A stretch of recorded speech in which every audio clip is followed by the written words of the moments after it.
Mapapaalis ba ang dalawang pangulo sa kanyang posisyon bilang Vice Presidente?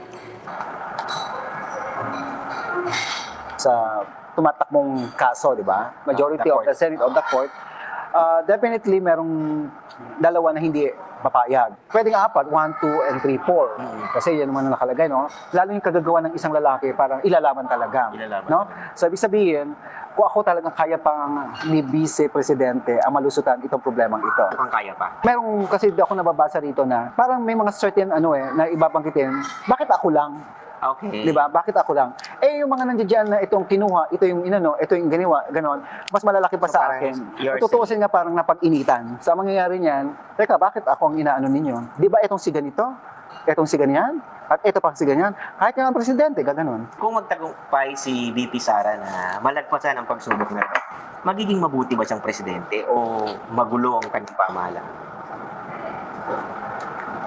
Ito, aayusin talaga ng presidente ang katayuan ng ating bansa.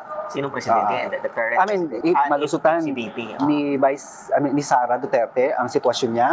At kung siya ang naluklok bilang isang pangulo, hindi naman sinasabing kahalintulad ng kanyang ama. Okay. No? May mga porsyentong makukuha si Sara kasi magiging parang mentor niya rin ang ama niya. Ito yung dapat gawin, ito yung dapat gawin.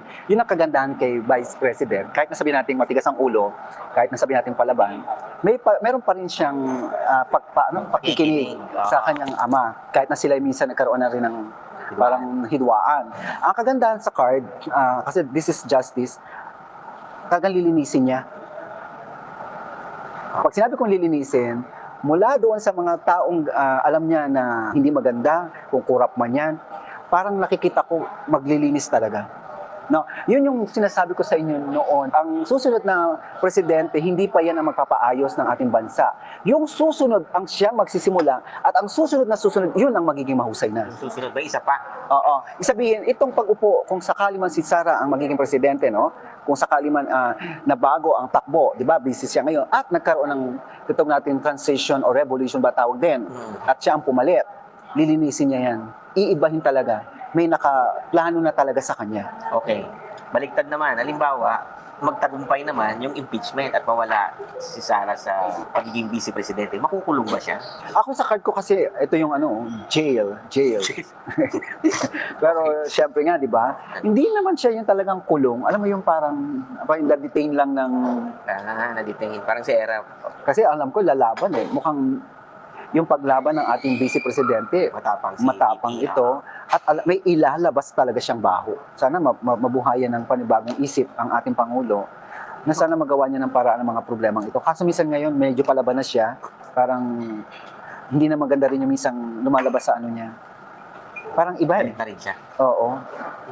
Yung kanyang ipapalit, vice, di ba? The vice president. Sabi natin baka si Jesus Escudero o whoever.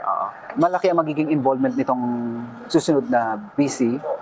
Magkakaroon ng role. Hindi siya basta VC lang. Ang VC na ito will have the heart to the masses or to the people. Hindi kaya si speaker yun? Okay siya ha.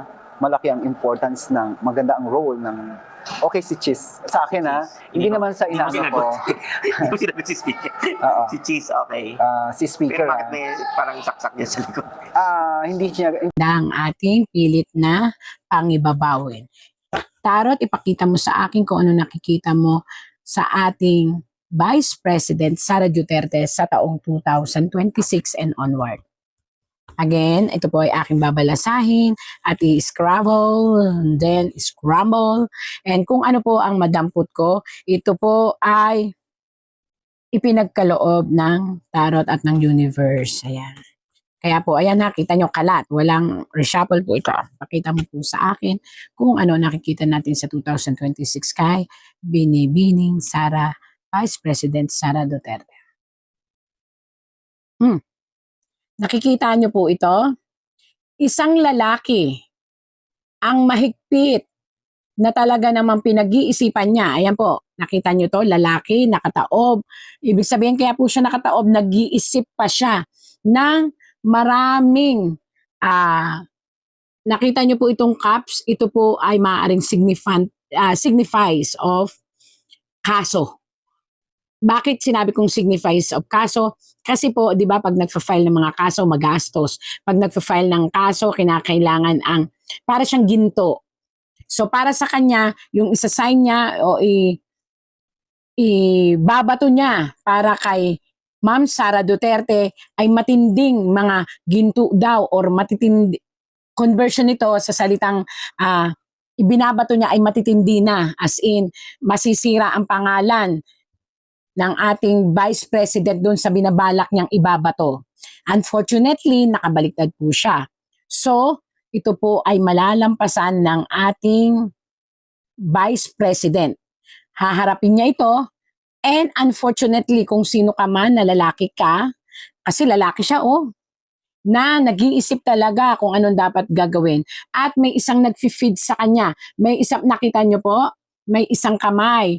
Yan, may nag-feed po sa kanya para batuhin ng napakaraming mabibigat na kaso si BP Sara ngayong taong 2026-27 hanggang sa kandidatura. Pakaisipin niyo pong mabuti dahil ayon po rito, nakabaliktad. Kung ano pong ibabato ninyo, again and again, ito po'y tarot lang. Ako po'y taga-interpret lang. Kung ano pong ibabato ninyo sa kanya, dahil siya naman ang in-scrabble name ko rito, ito po ay dapat yung pakaisipin dahil hindi magtatagumpay ang pagsira ninyo ng kanyang pangalan. Kung sino ka man na lalaki na nag-iisip, paulit-ulit kong sinasabi, akala ninyo sa tatlong maaatikabong akusasyon ay mapapasuko nyo ang isang Inday Sara, sorry po, mababaliktad ang sitwasyon sa huling laban.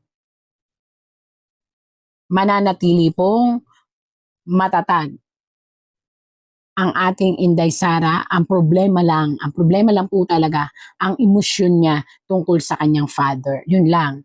Pagdating sa kaso, haharapin niya, pagdating sa lahat. Pero yung puso ay baliktad. Yung puso at isip niya ay talagang natutorture sa pag-iisip sa kalagayan ng kanyang ama. Lalaban, sana naman malampasan ito ng pamilyang Duterte. Sana po ipagdasal ng buong sambayanan na malampasan ng ating family ng Duterte ang isang pagkawala ng isang taong mahal ng sanlibutan. Ito po ay hindi pa tsak na magaganap. Sinasabi lang po sa atin ng tarot kasi po on and off na ang kalagayan ng isang tao na nasa malayo na nakakulong. Ibig sabihin ng on and off ang health, minsan biglang tumataas ang lahat ng kanyang blood pressure, ang kanyang sugar, and even the emotion and the stress ay tumataas at paiba-iba. Alam nyo, nakalagay dito, magdasal lang po tayo kung kayo po ay talagang mahal nyo po ang dating Presidente Duterte, magdasal lang po na makayanan lahat. At isang araw, naniniwala po ang tarot, naniniwala ang tarot, kaya nga death, ay makakaliban ang ating dating president sa sinasabing mahirap na kalagayan ng kalusugan upang hindi mapunta sa kamatayan. Yan po.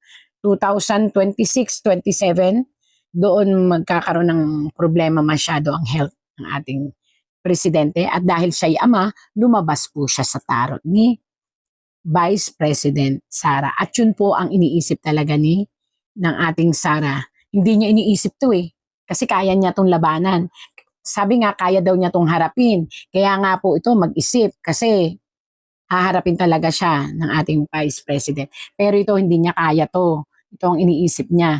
Ito ang palagi niyang kinakatakot, ang mawala ang kanyang ama. Kitang-kita naman po, death. At nakabaliktad siya. So, ibig sabihin nun, pwede pa nating ipagdasal ang ating presidente. Ang problema lang talaga, hindi mawala ito sa pamilya. Ang mag-alala ng sobra. Natural naman yun, hindi po ba? May isang panukala ang ating Inday Sara Duterte na lalo siyang mamahalin ng masang Pilipino. Ito po ay isang panukala ng batas na bibigay sa kanya ng napakalakas na estabilisasyon sa pagmamahal sa masang Pilipino. Muli at muli po mapapatunayan niya na ang lahat ng akusasyon sa kanya ay kanyang may lalaban. Although dadaan talaga siya sa mga question and answer and may sisira't sisira po talaga sa kanya pero still makakayanan po nilang lahat.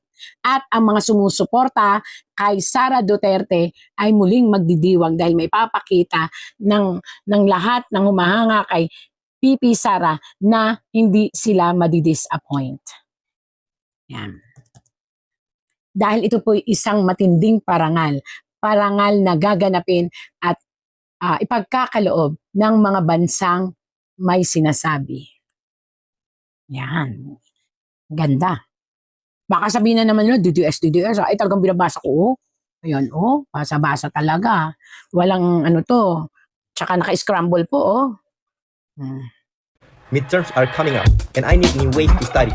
This Facebook event with group study sessions looks like it's exactly what I need. I left feeling so ready to ace my exams and meet so many new friends.